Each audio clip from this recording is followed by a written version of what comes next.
Mi nombre es Maximiliano de Mendoza, soy del grupo ITA 58 y esto es la práctica 14, diagrama lineal, en el cual nos va a pedir producir un video donde explique cómo elaborar el diagrama lineal de un proyecto de ingeniería.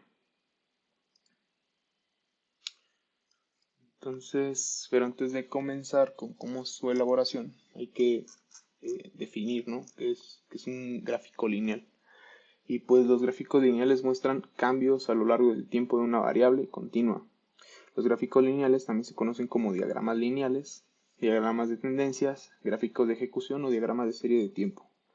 El gráfico lineal se compone de una serie de datos representados por puntos unidos por segmentos lineales, y mediante este gráfico se pueden comprobar rápidamente el cambio de tendencia de los datos.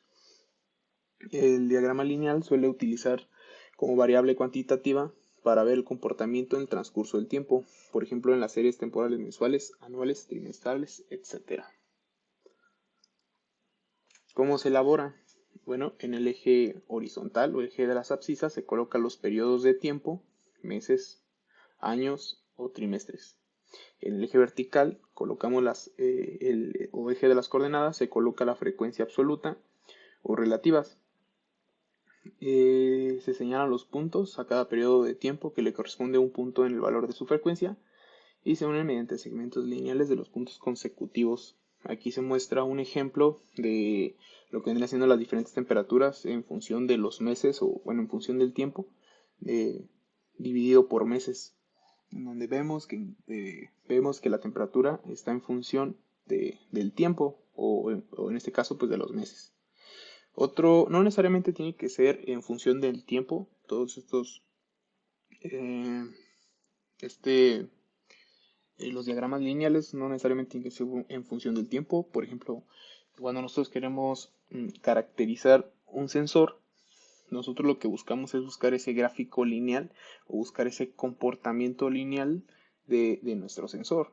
Entonces, un ejemplo podría ser un sensor ultrasónico, tal vez, en el cual si nosotros queremos caracterizar dicho sensor, tendríamos que hacer una relación, o más bien tendríamos que ver el comportamiento del sensor en cuanto a su distancia en función al voltaje que se tiene, o bueno, en función a la tensión o diferencial de potencial, ¿no?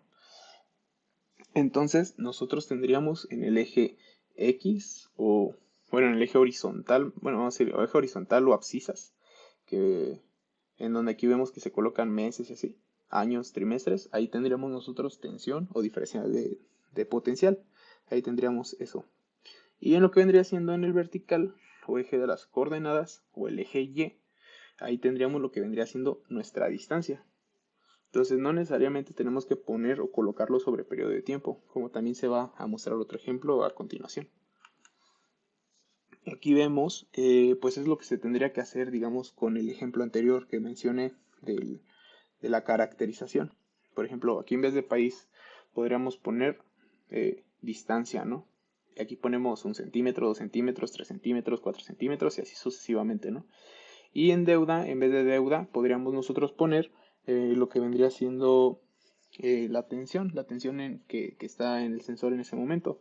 Entonces, ahí podríamos poner, no sé, 1.5 volts, 1.6, 1.7.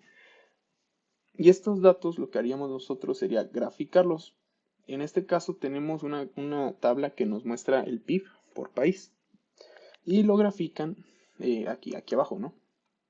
Tenemos en el eje horizontal, pues lo que vendría siendo los países. Por ejemplo, España, México, Ecuador, Guatemala, Estados Unidos, Colombia, Perú y Argentina. Y en el eje vertical, aquí en el eje vertical tenemos el porcentaje del PIB. Entonces, aquí como se puede ver, pues a partir de estos datos se construye un gráfico lineal. Y de aquí se obtuvieron de esta referencia se obtuvo la información para este video. Eso sería todo. Gracias.